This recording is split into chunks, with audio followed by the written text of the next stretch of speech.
आपको कि 10 नगर निगम हैं जिसमें चुनाव हो रहे हैं और 10 निगमों में कुल 89 मेयर प्रत्याशी हैं और 1889 पार्षद प्रत्याशी चुनावी मैदान में हैं। 11 फरवरी को निकाय चुनाव के लिए वोटिंग होनी है और उसके बाद फिर नतीजे 15 तारीख तक आएंगे।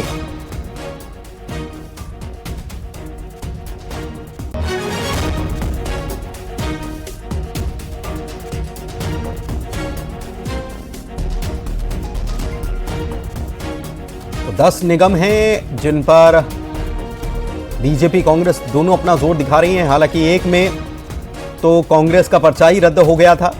आपको याद होगा महापौर पद के लिए नॉमिनेशन फाइल जरूर किया गया था, लेकिन फॉर्म भी नहीं होने की वजह से पर्चा रद्द हो गया था।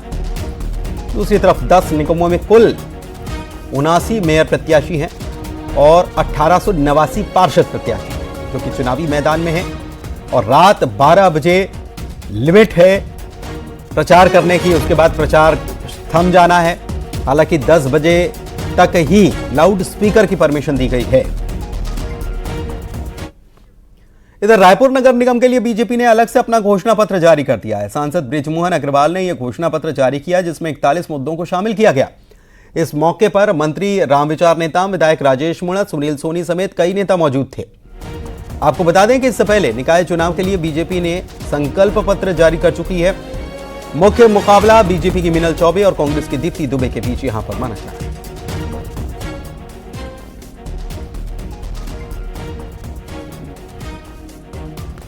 क्योंकि एक बड़ी समस्या ट्रैफिक की है। ट्रैफिक के लिए हम इंटरनेशनल लेवल की एजेंसी को हायर कर उसमें शॉर्ट टर्म, मीडियम टर्म और लॉन्ग टर्म प्लानिंग करेंगे, जिस प्लानिंग के माध्यम से रायपुर शहर के ट्रैफिक व्यवस्था को ठीक किया जा सके और लोगों को सुविधा हो।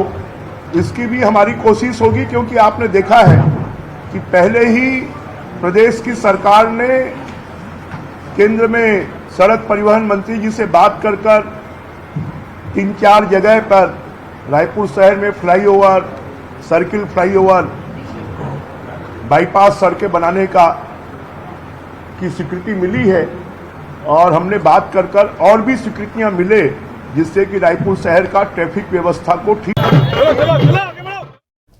युगल हमारे संवाददाता हमारे साथ लाइव जुड़े हुए हैं, सीधे उनके पास चलते हैं। युगल, बिल्कुल आखिरी मौका है, बिल्कुल 12 बजे तक, इसके बाद चुनाव प्रचार का शोर भी थम जाएगा। 10 नगर निगम, 79 प्रत्याशी हैं मैदान में और अगर रायपुर की राजधानी की बात कर ली जाए तो यहां पर भी महिला शक्ति का मुकाबला होना है और इसीलिए बीजेपी ने अलग से एक घोषणा पत्र जो है वो जारी किया है। क्या कुछ जानकारी? अगर हम कहें शराब दुकान बंद हो गई है क्योंकि किसी तरह के उसका दुरुपयोग ना हो सके। 12 बजे के बाद प्रचार प्रसार पूरी तरह से थम जाएगा। हम बात करेंगे, हमारे बीच आम लोग भी हैं, मतदाता भी हैं, कुछ पार्टी से जुड़े हुए भी लोग हैं। क्या लगता है कि जीत किसकी होगी? देखिए, सबसे पहले मैं आपके राष्ट्रीय चैनल एमपीसीजी के माध्यम से छत्तीसगढ़ की जनता, देवतुल्य जनता को मैं बहुत बहुत प्रणाम करता हूं और आपके राष्ट्रीय चैनल के माध्यम से कहना चाहता हूं, जिस प्रकार से भारतीय जनता पार्टी की 12 महीने की सरकार से छत्तीसगढ़ की जनता त्रस्त हो चुकी है। आप जगह जगह देख सकते हैं कि डबल मर्डर कांड हो रहे हैं, यहाँ महिलाएं सुरक्षित नहीं हैं, बुजुर्गों के साथ रेप हो रहे हैं यहाँ राजधानी रायपुर के बस स्टेशन में। तो पूरी तरीके से भारतीय जनता पार्टी की डबल इंजन की सरकार नाकाम हो चुकी है। यहाँ आप देख सकते हैं कि लगातार छत्तीसगढ़ के जो 10 नगर निगम है उसमें बहुमत से कांग्रेस के मेयर बने हैं, लेकिन अभी भी जो महापौर के चुनाव हो रहे हैं उसमें देखा जा रहा है कि कांग्रेस का एक अलग ही सब तरफ से प्रचार हो रहा है। एक जोर शोर से उत्साह है कि फिर से कांग्रेस की सरकार बनेगी और मेयर बनेगी। क्योंकि एक मिनट में आऊंगा आपके पास, ये बताएं आम नागरिक के हैसियत से क्या लगता है आपको कि जो चुनाव में इस बार जनता का भला हो पाएगा, विकास हो पाएगा? देखिए, सरकार का प्रयास तो इसी चीज़ में होना चाहिए, जो भी बने उनका प्रयास इसी चीज़ में होना चाहिए। और अगर नहीं हो पा रहा तो उस पर क्या कर सकते हैं? हम तो सिर्फ वोट दे सकते हैं, हम अपने मताधिकार का उपयोग करेंगे। आगे सरकार कैसे बनती है वो फिर विचार नहीं होगा। जी जी। जिस तरह से अगर बात करें कि आम वोट के समय लोग आते हैं और क्या लगता है कि आपने वादा पूरा कर पाते हैं? नहीं, वादा तो कभी पूरा नहीं किए हैं, सिर्फ वोट मांगने के लिए आते हैं, बाकी समय सब गायब हो जाते हैं। क्या कहेंगे कि वादा कर रहे हैं और अगर हम बात करें एक सीट पे तो निर्विरोध जीत गई है। देखिए, फिर भी देख सकते हैं कि प्रमोद दुबे जी यहाँ महापौर थे, उसके पहले किरण मैनायक जी थे, हमारे एजाज ढेबर जी थे। तो रायपुर शहर को स्मार्ट सिटी के रूप में डेवलपमेंट करने का कांग्रेस पार्टी ने काम किया है। मैं एक यूथ हूँ, यूथ होने के नाते मैं शिक्षा पे भी जोर देना चाहूँगा। शिक्षा के भी कांग्रेस ने बहुत ज़्यादा काम किया है। यहाँ नालंदा जैसे कोचिंग सेंटर दिया है, जहाँ तमाम वर्ग के जो गरीब छात्र हैं वो भी पढ़ सकते हैं। तो ऐसे बहुत सारे काम है जो कांग्रेस पार्टी ने किया और निश्चित विश्वास है हमें कि छत्तीसगढ़ में नगर निगम में बहुतायत से कांग्रेस पार्टी की जीत। क्या उम्मीदें हैं आपको आम जो अब सरकार बनेगी सरकार को उसको लेकर के? सरकार से बस यही उम्मीद है कि अच्छी व्यवस्था करे। जिस प्रकार से अभी मर्डर कांड हो रहे हैं वो सब नहीं होनी चाहिए और साफ सफाई अच्छी हो, दुरुस्त हो। इस प्रकार से जो भी युवाओं को रोजगार मिले, नाली सफाई अच्छी हो, मच्छरों से निराकरण मिले। इस प्रकार देखिए, राजधानी की जनता जो है क्या चाहती है बहुत है ये हमने समझ लिया। युगल, आप हमारे साथ बने रहिए। दुर्ग से मिथिलेश भी जुड़े हुए हैं, बिलासपुर से उमेश भी जुड़े हुए हैं। दुर्ग चल लेते हैं और यहां पर क्या माहौल है, क्योंकि चुनाव प्रचार तो खत्म होने वाला है, लेकिन जनता के मन में क्या है मिथिलेश से जानते हैं। देखिए, यदि मैं दुर्ग की बात करूं तो राजनीतिक दृष्टिकोण से ये काफी महत्वपूर्ण जिला रहा है, लेकिन जो सीधी फाइट कही जा रही थी वो सीधा बीजेपी और कांग्रेस के बीच में ही कही जा रही थी। 10 दिन हो गए प्रचार को और आज प्रचार का अंतिम दिन है।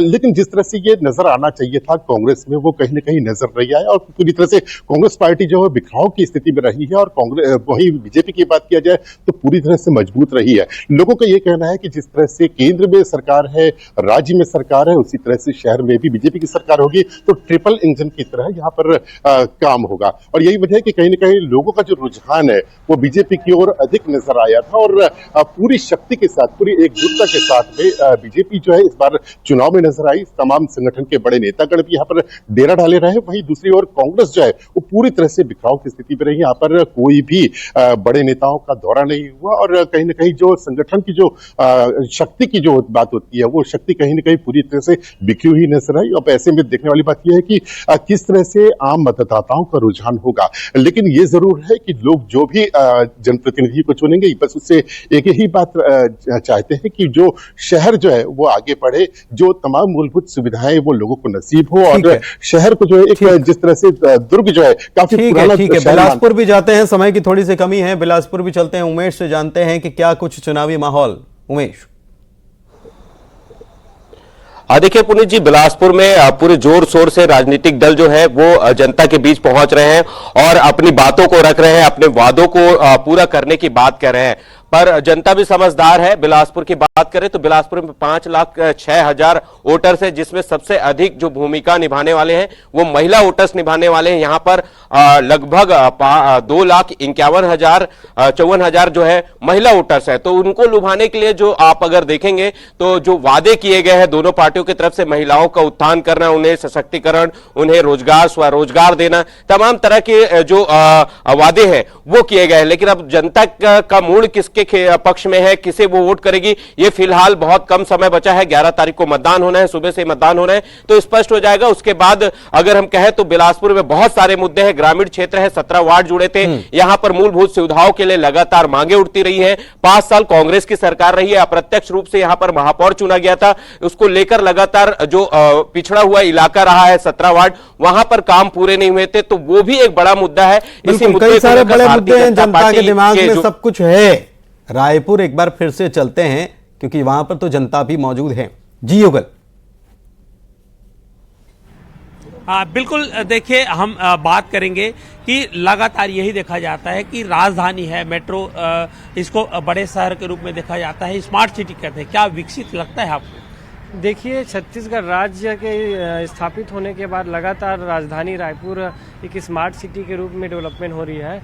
अभी पिछली कांग्रेस सरकार ने भी आप देख सकते हैं कि मेट्रो का यहाँ निर्माण हो रहा है ना, जो रेल लाइनें बिछाई जा रही, तो निश्चित तौर पे कांग्रेस द्वारा एक अच्छी पहल की जा रही है और रायपुर राजधानी को स्मार्ट सिटी के रूप में देखा जा सकता है। आप देख सकते हो कि लगातार जो हमारे मेयर रहे हैं कांग्रेस के, वो अच्छी कामों की है ना, छात्रों के लिए नालंदा परिषद का घोषित किया है और आप देख सकते हो युवाओं के लिए यूथ हब है ना NIT में चौपाटी का गठन किया, जिसको भारतीय जनता पार्टी ने तोड़ने का काम किया है। और हम सड़क निर्माण में भी, नाली में भी बहुत अच्छी काम किया है। तो निश्चित रूप से जी क्या राजधानी रायपुर विकसित हो पा रहा है? ट्रैफिक की यहाँ समस्या है, मेयर जब चुनेंगे, शहर सरकार बनेगी तो किस तरह से आप उम्मीद करते हैं? जी, मुझे सबसे ज़्यादा तकलीफ इस बात की थी कि जो ट्रांसपोर्टेशन है, पब्लिक ट्रांसपोर्टेशन, वो मजबूत होना चाहिए। जैसे मैं चाहता हूँ कि धरसीवा से लेके अभनपुर तक और कुम्हारी से लेके मंदिरेश्वर तक एक पब्लिक ट्रांसपोर्ट रात 11-12 बजे तक जरूर चलना चाहिए। तो इससे क्या है कि पब्लिक को जो कामकाजी लोग हैं उनको आने जाने में किसी भी प्रकार की असुविधा ना हो। ये बिल्कुल देखिए, पब्लिक ट्रांसपोर्ट एक बड़ी समस्या है। आप ये बताइए, रायपुर की जो ट्रैफिक है बिल्कुल उबाऊ ट्रैफिक कह सकते हैं, और विकास होगा लगता है आपको? विकास होगा तो ऐसा नहीं लगता है, क्योंकि ट्रैफिक को देखते हुए स्पीड का है, गाड़ी वाड़ी चलती है तो कहीं से भी टर्न कर लेना, कहीं से भी काट देना, इसमें बहुत ज़्यादा समस्या हो जाती है। तो और आप गांव से आए हैं, क्या लगता है, बोल पाएंगे, बताएंगे? चलिए देखिए जी, क्या लगता है रायपुर कैसे लगता है, क्या जरूरत है यहाँ पे? यहाँ पे तो हर चीज जरूरत है, इसे फिर ट्रैफिक बहुत ज्यादा है, सुधार की जरूरत है। हाँ, सुधार की जरूरत है। तो देखिए, पूरी अलग अलग लोग हैं, चूंकि चुनाव है, शहर सरकार बनना है, तो ऐसे में ये चाहते हैं कि जो शहर का विकास हो वो हो, ट्रांसपोर्टिंग की जो व्यवस्था है वो होनी चाहिए, पब्लिक ट्रांसपोर्ट होनी चाहिए। यहाँ पर एक स्थान से दूसरे स्थान जाने के लिए निजी संसाधनों का उपयोग करना पड़ता है। दरअसल सिटी बसें हैं वो नहीं चल पा रही हैं, क्योंकि शहर सरकार का ये काम है, उनकी जवाबदारी होती है। ट्रैफिक की समस्या से रायपुर का, और वो है नालियों में गंदगी, और इसकी वजह से मच्छर का प्रकोप और बीमारियों का प्रकोप। सफाई को लेकर लोगों की क्या राय है? ये बिल्कुल हम बात कर लेते हैं कि क्या कहेंगे कि शहर में जो नालियां हैं उसमें मच्छरें ज़्यादा होती हैं, बीमारी का प्रकोप हो जाता है। कि ठीक है, वो तो नगर निगम तो जो अपना काम कर ही रहा है, लेकिन हम आमजनों को भी जवाबदारी बनती है कि हम भी साफ सफाई व्यवस्था दुरुस्त रखें। वो तो रखते ही है, लेकिन हमारा भी कुछ फर्ज बनता है, हम भी हमारे करना चाहिए। कई वार्ड ऐसे हैं जहाँ पर पीलिया का प्रकोप देखा जाता है, अक्सर डायरिया फैल जाता है। देखिए, शहर के अधिकांश अभी भी कई गली मोहल्ला चौराहा है जहां नगर निगम भी देखा जाए तो कहीं ऐसे मोहल्ला छूट जाता है जहां अच्छे से काम नहीं कर पाता। तो ये एक जो महापौर है, जो अलग अलग पार्षद है, उनको इस पर पहल करना चाहिए। मच्छरों की सफाई के लिए जो कीटनाशक दवाई छिड़काव है वो करना चाहिए, समय समय पे जो नाली है उसका सफाई करना चाहिए। देखिए, ये प्रमुख कार्य होते हैं और लोगों को इस प्रमुख मुद्दों पर ध्यान भी रखना चाहिए। प्रमुख कार्य होते हैं नगर निगम के। साफ सफाई नहीं है तो फिर बीमारियां फैलती हैं तो फिर और समस्याएं पैदा होती हैं, लोगों को स्वास्थ्य सुविधाओं के लिए फिर परेशान होना पड़ता है और तमाम चीजें होती हैं। खैर, अब जनता की बारी आ चुकी है, जनता खुद तय करेगी उसे क्या करना है, क्योंकि अब प्रत्याशियों के प्रचार करने का समय तो है समाप्त हो जाएगा आज रात 12 बजे तक। बहुत शुक्रिया आप सभी सहयोगियों का इस हमसे बातचीत करने के लिए, और इसी के साथ स्पेशल रिपोर्ट में इतना ही।